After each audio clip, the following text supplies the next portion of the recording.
Hey guys, and welcome. In this video I'll show you how to generate images in Perplexity AI. So guys, generally it's actually very simple. The only thing it comes down to is your prompt. I will show you the prompt and how to generate in just a second. But in general, before we do this, you can actually do a bit of customization as well. So for example, we have choose a model. So this lets you choose which AI model you wish to use. For example, we also have the GPT-5. Also, we have Grok, we have Claude, Sonar, so it's up to you.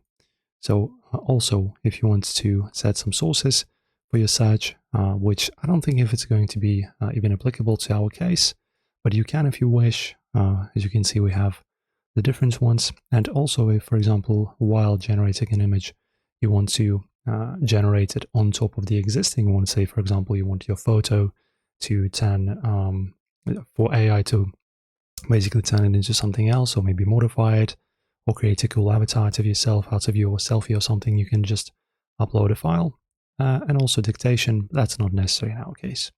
And after you desire which image you want to create, you just type in generate me an image of Eiffel Tower, for example, right? And also, of course, if you wish to customize it a bit further, you can also add some kind of details. For example, Ultra HD, high quality, something like this, right?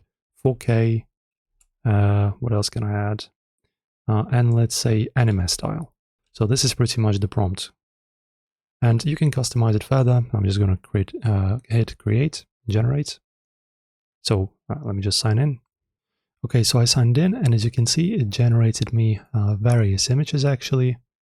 As you can see, all of them are in the anime style. So let me actually do this again, because I don't feel like this is actually something that I've created. So once again, input, and let us wait for the generated image. Okay, the image is generated now, and this is pretty much the result, guys. As you can see, it's quite detailed, I would say.